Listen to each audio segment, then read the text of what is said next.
I'm going to call the Honourable Damien O'Connor. Thank you very much, Mr Speaker, and it's indeed I guess a responsibility, not an honour, to speak on part one of this bill. Mr Speaker, I'd like to go back, and I appreciate your advice here, and I want to keep to part one of the bill. But it is around the reasons for the whole development of this bill.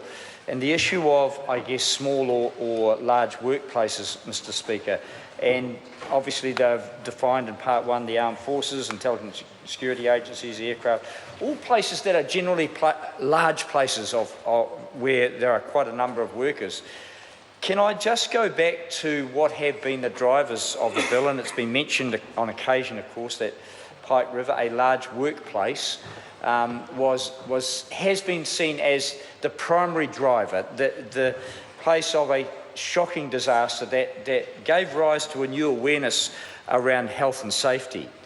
I have to go back a couple of years from that, Mr Speaker, to a small workplace, to one where there were a maximum of 6 employees and indeed only 2 workers in a mine, where an accident occurred, one of them, Robert McGowan, Mr Chairman, who was killed.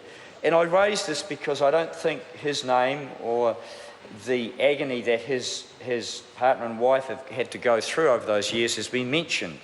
I can remember as if it was yesterday her coming up to me in the street in Greymouth on the day after the Pike River disaster, saying to me, "I told you so, I told you so," because what had happened, Mr Speaker, as a result of that terrible accident in a small workplace, in a mine, but a small high-hazard workplace, like a farm, I guess, that he had lost his life. An investigation was carried out. Indeed, there were queries of the mining industry.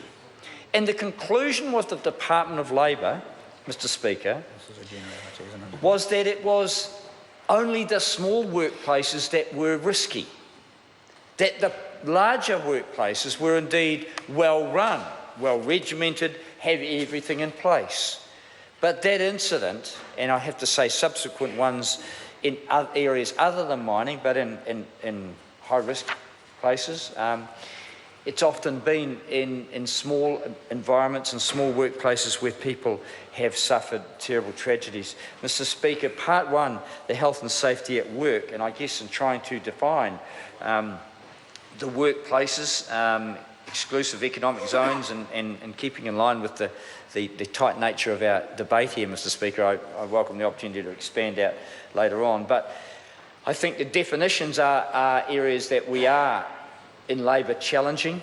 The compromise that the Minister, or not the compromise, he doesn't say that, the government doesn't say that, we say that, but the balance, I guess, that they have claimed as being achieved through the, I guess, changing definitions in the bill, Mr Speaker, in our view are very, very dangerous and will inevitably lead to fatalities.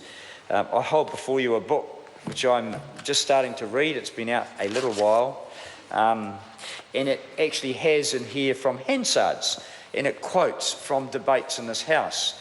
And I say to members in this House as we go through this piece of legislation, be very careful what you say. Be very careful what you say, because people will read what we have said in this House. And if we have been obviously compromised in our thinking, in our advocacy, then the public in the future will have every right to come back and say to us as MPs, we were irresponsible, because some things are obvious, some things need to be carried through in Parliament, and for whatever reason, political expediency, wheeling and dealing, negotiation, balance, call it what you like, if we proceed with part one or part 2 or 3 or whatever of this piece of legislation and it does not provide proper protection by way of legislation, we can't hold the hand of every worker in every workplace in the country. We understand that. But legislation has to be comprehensive enough to try and protect often the minority of people The minority of people who either don't have the skills, haven't been given the training, or don't have the awareness. Those are the people, Mr. Chairman. Mr. Chairman. I'm going to call Clayton Mitchell. I appreciate